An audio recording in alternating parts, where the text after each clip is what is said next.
to the students when they actually have it. One of those models is the income sharing arrangement that ALU has adopted in the last couple of years. And it's something that a few institutions have done elsewhere in the world. The idea is simple when you understand the mechanics of it. Essentially, a student does not pay upfront for the university. Gets financed, so the cost of the university education is financed by an institution that provides this income sharing arrangement. When the student graduates, the student has to pay back a percentage of their income that they make back to this institution that provided the money. So let's say your university education costed you $2,000 a year. You took out over 3 years, $6,000 US. When you graduate, you have to pay back, let's say, 10% of your income for a period of 10 years to this institution that provided you the funding. Now, the great thing about this model is that students, before they have a job, they typically don't have the money to pay for the university education, and that's when they get the money, when they need it the most. And when they graduate, they have the money to pay back, and a small percentage of it they're able to pay back to the people who provided them the funding for the university education. It also incentivizes the education model, the higher education institutions, to produce the kind of education that will get these students the kind of job that will return back the money that the institution was able to provide for them. Right? Now, this is but one example, and this is what ALU is sort of pioneering. But I think fundamentally, as I said, there is a question about the university model itself, and really getting down to what is the cost of providing that education and the value it provides. Prof. Habib, I think this is so close to home, but I want to put a twist on it.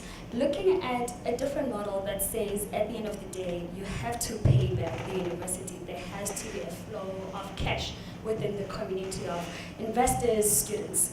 Is this something that's possible for the South African case?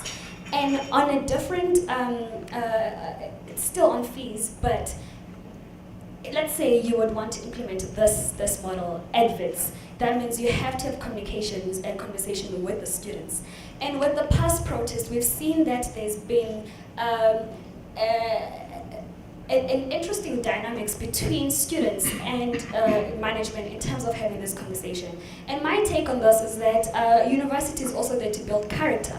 And the question is, now, these young leaders that are having conversations with the VCs of their universities will eventually be VCs themselves, will be ministers of education. These kind of interactions in terms of their leadership role will play a huge role when they're actually in position of power. How can we have these constructive conversations in a way that there's a much more long-lasting positive impact in the political climate of the country as well? So, I mean, it was refreshing that I wasn't asked the question and fees must fall. It always comes to me. So let me start off with where you ended. It seems to be that, there's a lot of experimentation. Firstly, let's acknowledge we've got a crisis for the financing of higher education. This is not a South African crisis, it's a global crisis. And part of the problem is that if you went back to higher education 30, 40 years ago, it was free, or largely free. But that's because it was servicing elites. It was small numbers of people, and you could afford it as a society. As you broadened out higher education to greater and greater numbers of the population, the challenge of financing it became a real problem. Here, the UK, Germany, everywhere else. And it seems to me that there's a lot of people experimenting with small models. But the real trick is, how do you go to scale? And that's the real issue. Is how do you make sure this happens for 30% or 40 or 50% of the population? That's a much bigger challenge. And I haven't seen people come to answer that in a comprehensive way. Everybody's got a favorite idea. But the problem is, try and go to scale on it, and you've got a challenge. It seems to me that there's 4 models. The first is you pay fees. You stare it down, people pay fees. There's a downside of that the poorest do not get access to higher education. And if they don't get access to higher education and quality higher education, what you land up doing is you create a circumstance where inequality continues to prevail. The second one is a fully subsidized one. The fully subsidized model is you get in Mexico or Germany, for instance, or there's a couple of places there, but actually what happens is you're looking towards this being funded by the state through the tax system. This creates huge crisis, fiscal problems for the state, and it poses interesting moral questions. Why are you doing it for higher education and not for early childhood development?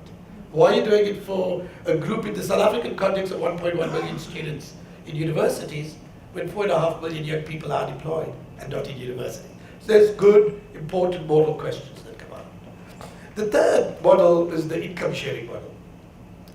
I'm a bit skeptical of it for two reasons. I think you can do it in small settings, but trying to go to scale requires two fundamental issues that require conversation. First is, are young people prepared to pay back? It raises the question of rights but responsibilities. I'll come back to that in a minute. But the point is, will you be prepared to do that, and how will it be constructed? The second is, how are you going to scale it? It's good for doing it for 1,000, 2,000, 10,000. Try and do it for effectively 7 million young people in South Africa, and then you get some huge challenges about cost structures, etc. And the fourth, by the way, which is an interesting model in the Ivy Leagues of particularly American universities. So if you apply to Harvard, you basically get it on the basis of your marks and a couple of other criteria that they've had. Once you're in, the custom make a financial solution.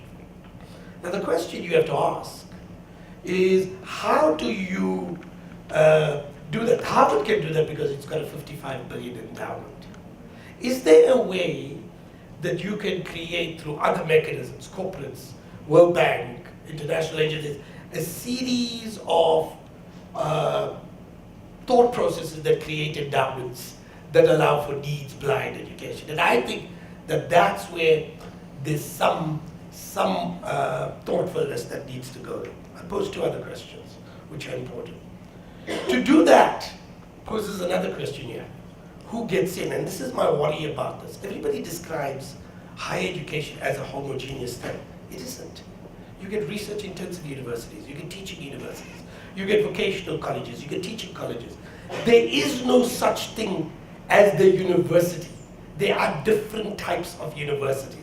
And the real question is, who goes to what, for what purpose, for what mandate, and how do you allow an egalitarian access to that complexity of post-secondary options?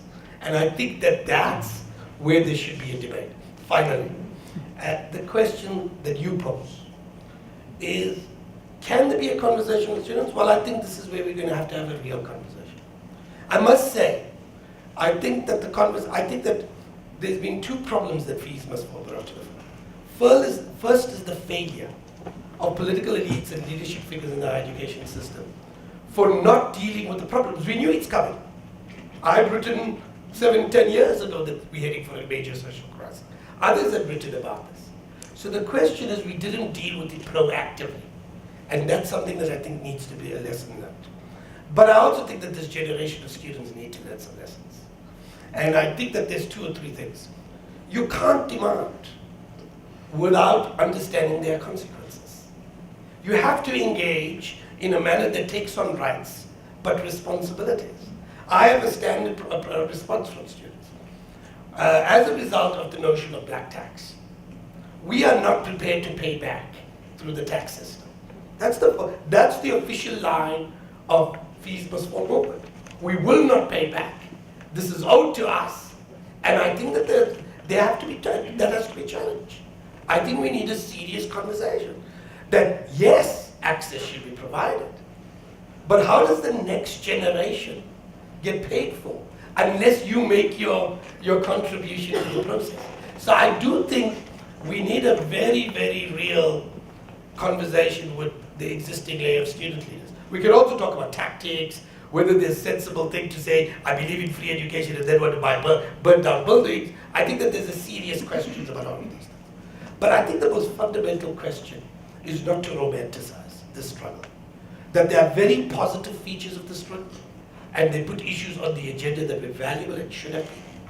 But I also think we need an honest conversation about what is unacceptable, about rights come with responsibilities, how to construct those, what is legitimate for this generation of leaders to put, what is legitimate for those generations. And those conversations are not happening because we're romanticizing the struggle on the one hand, or more importantly and more dangerously, we don't want to have those hard conversations because it becomes much harder to then move on in the short term. But if we don't do those hard conversations, we do not create a sustainable system that could survive 10, 15, 20 years, and that's my one.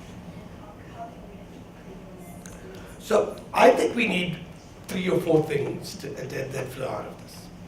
The first is financing, and I think that the answer to this is fees is not the answer.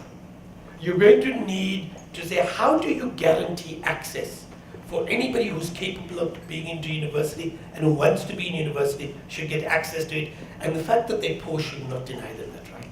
That means we have to look at part a grant system, as government has put forward with the free education for anybody with a family income of less than 350,000, part a loan system, and part a paid system. Rich people must pay.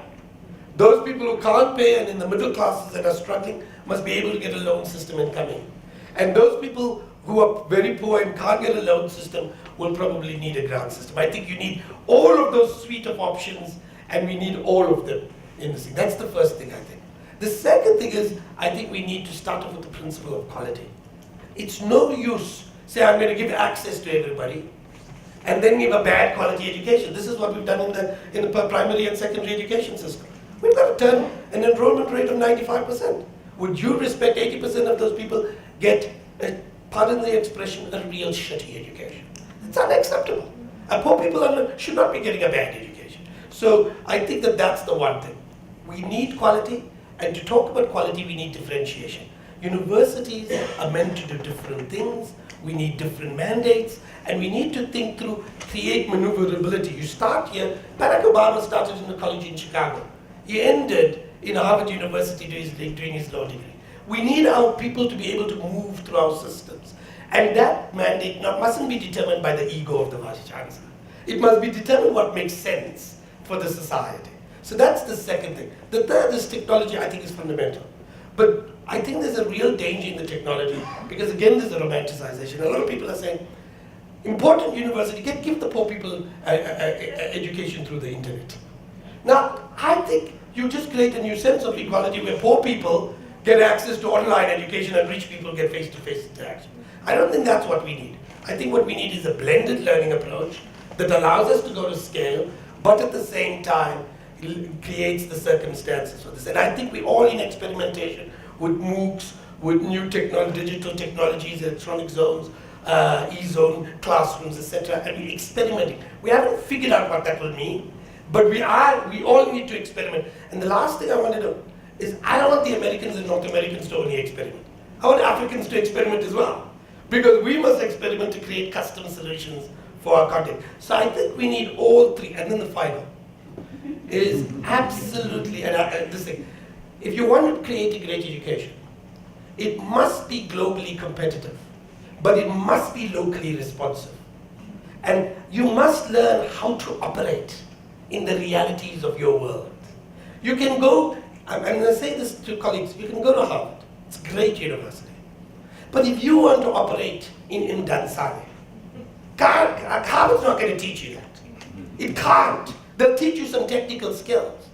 But if you want to learn how to operate in Tanzania, you need to smell, you need to feel, you need to walk the streets, you need to engage. It's the soft interactions that make. So when you talk about locally responsive, it's very hard to do this outside. What you need to do is learn to feel, to interact, because that you learn as much in a university outside the classroom as you do inside. And that's where I think we need to start thinking through our education. Sorry. It's okay. Thank you so much for that. I'm going to blank 2 questions. So he said something very interesting about different institutions have the responsibility for vocation, for research, and all that. Now, there's been an interesting thing that has been said over years. Africa doesn't need PhD graduates. Africa doesn't need that. It needs entrepreneurs. But there is an intersection point between these two groups, because I believe that research enables entrepreneurs to find space to be creative and innovative, to create better solutions for the continent. Now, with that, what is the stand of the two universities on making sure that the research that's done in school is applied and it's in the context of Africa? And on that same space, there's been a cry for case studies and representation of African stories in the curriculum we study in universities, especially in engineering and science, because it's deemed as a Western phenomenon. But reality is, science and engineering is also in Africa, and it's actually really booming right now. There's so many case studies and stories we can include in the curriculum. What are the challenges in making sure we have a blended research that is in the context of Africa? And also, how do we bring African stories in the science and engineering stream? Sure. So I think before I get to that question, I just wanted to address one point regarding the fees structure, because it is something that is very close to my heart. And that is that I believe that education institutions all around should really take a very principled approach to how we provide access to education all across. And I think what is very important is for all stakeholders to realize that it is all of our responsibilities to provide this education. First of all, starting at home, us as parents and also students need to realize that getting high quality education is our responsibility. So we shouldn't be afraid to pay for education. And I see this coming from West Africa, where it is pretty much impossible for anybody to realize that they need to get money out of their pocket to pay for their education. The second one is that also as institutions, it is our responsibility to make sure that we provide the best quality education, but at the most reasonable cost. So we shouldn't just increase cost just for the sake of increasing cost of education. And the last one, which is coming back to the access part, those who could afford to pay should definitely pay, but then we should make sure that those who cannot afford to pay are given means to be able to attend through the loans programs, through the grants. But this becomes then a problem if a student goes to a university, takes out loans over 4 years, and graduates and doesn't have the skills needed to get a good job to repay the loan back, which comes back to the big problem of unemployment, which we are facing in youth across the countries. So I think in the way of addressing financing education, we also need to address providing quality education that would provide this generation of graduates with the skills that they need to either make meaningful contribution to these industries that would be helping finance their education, or be able to create enterprises or jobs for themselves and for others in order to finance their own education. And I think as all education leaders, we need to make sure that we become very principled in addressing these issues by the way of curriculum, by the way of technology, which we mentioned, which I don't think that providing tons of educational content through MOOCs is the answer. We need to educate wholly. So just delivering computers, which is what is being done in Senegal, where I am from, providing tens of thousands of students with computers and content and expecting them to learn it on their own without guidance and structure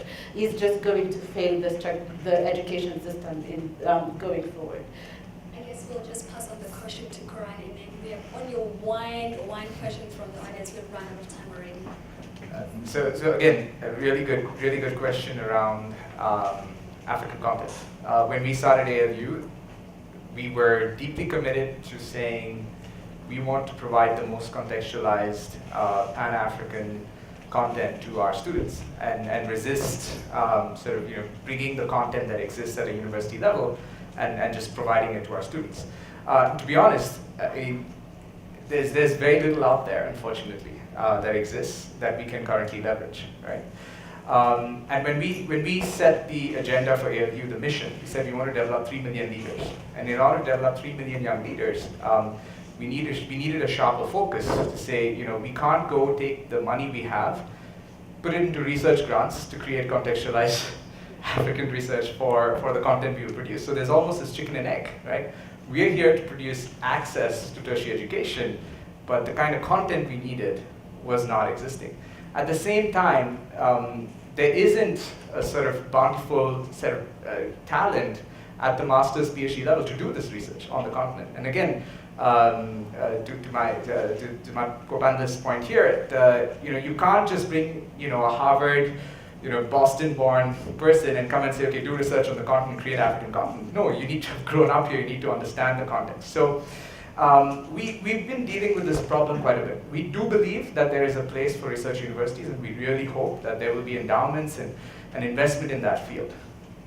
We are not going to be that institution that's going to do it. However, what we have found, and we are very soon going to be launching this, is a concept of having our students, who are going to be in the hundreds of thousands over time, do research and create the content that's going to contribute to the body of knowledge that is contextualized for the continent. So we are going to have our students work on something what we call a mission as opposed to a major, right? The idea is that instead of picking one particular area, civil engineering, computer science, or whatever, you pick a mission. Let's say that's urbanization in Lagos, right? And you make that the core focus of the majority of your university education. Because guess what? Learning that programming language or that piece of knowledge in your particular social science major, whatever, is not the priority for you when you're going through university today. The priority is for you to develop a certain set of skills that's going to enable you to problem solve and solve the problems of the world today, because there is an abundance of knowledge. So what we are saying is, if you can pick a mission that is a local mission, and by solving it, right, you are going to develop those skills of solving those problems, and you're going to have a set of mentors who are going to help you do that. But you're going to produce the content that is going to create the body of knowledge, that's going to be the contextualized body of knowledge that we're going to make available for the rest of the world and the rest of the continent to have access to. And hopefully that will produce sort of a whole lot more African content that everybody can use and take forward. We are really pressed with time. We just take one question. Just the question itself. Is it okay if it's not a question? No. States. Sorry. I just, I agree with Prof. Habib's assertion that, we need to think about the fact that not everyone goes to university. What I disagree with is that I'm not sure that in an economy where it's become pretty much a standard requirement, having a higher education degree from a university is a standard requirement of having any kind of economic agency, and thus to that extent social agency. At that point, it does become a right to have higher education. But the issue in our country, I think, is that we have a labor force that is primarily low skill, but an economy that absorbs primarily high skill labor. And so I think it's a fundamentally economic problem as well. And so, as you say, definitely we need to invest more in actually the primary and secondary schooling, because if we don't get it right there, whether or not education is free or not, people will not be able to enter those institutions and get those degrees that are a necessary condition of having economic agency. But we also need to reform our economy to have some kind of light manufacturing or something, or promote vocational skills so that people know that operating in a knowledge economy and going to university and getting a big degree and stuff is not the only thing you can do with your life, and that makes it not a necessary condition to exist in the society. Okay, we're wrapping it up now. And to wrap it up, building on her point, it's really difficult to reimagine higher education without reimagining basic education. And the nice thing is that everyone here is actually implicated in basic education. We are teachers, we are siblings, we are parents. Everyone is together responsibility. When you're giving out scholarship, what does that mean? What does it mean? Do you follow up when those graduates graduate? Where do they go? Everyone in this room has some sort of responsibility towards education. Now to our panel, 30 seconds. What can everyone in this globe right now to make, because higher education, we're a global citizen now, we're a global nation. Everyone is affected by something that we do one way or another.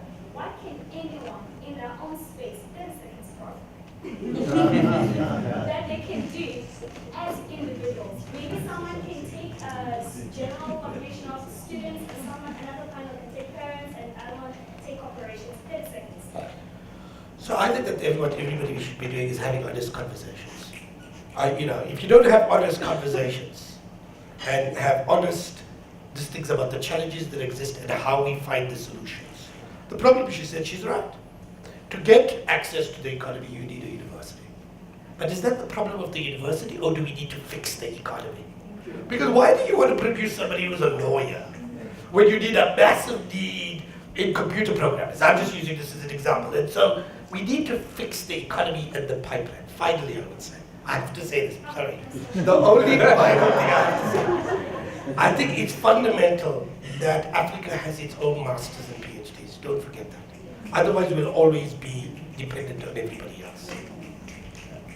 So, and I'm going to build on that point of honest conversations, and sort of specifically for me, I find it really annoying that we just, these titles of, okay, where did you go to university? What did you study? I mean, what does that even mean, right? I have a computer science degree. I don't know what I learned in my university, right? I don't know how I could apply it if you give me a computer today, right? It's irrelevant, right? And yet, the whole goal of going to a college seems to be that stamp, right? Can we please have honest conversations about what are we really getting from higher education? Because honestly, as we are starting this new university system, our incentive to parents, to governments, and everybody is to make this stamp look better rather than create better education in the model. We are deeply committed to getting the right education, and hopefully our students, our alumni will go out there and they will show that actually we are better. But let's stop just looking at somebody's stamp and saying, well, that's valuable. But really question, what is really the value of higher education? I think as society we need to demand more out of education. When you see somebody that has gone to either primary or secondary or university, there needs to be a set of values that were instilled in them. And at the end of the day, I think the reason why we all go to university and why we support our kids to do that is because we want them to be able to solve the challenges that we are facing in this world. So as educators, as parents, or whatever we are, it is our responsibility to make sure that whatever education our kids get, we are empowering them and enabling them to be able to really solve the challenges that we are facing. And I think when we are talking about challenges in an African context, we see it every day. And so by the way we educate them and what we demand of our schools and our universities, it needs to come back to really help us educate a generation that is going to make things move forward. I think my panel has been very crystal clear. There's no need for me to round up. We are out of time. Thank you, ladies.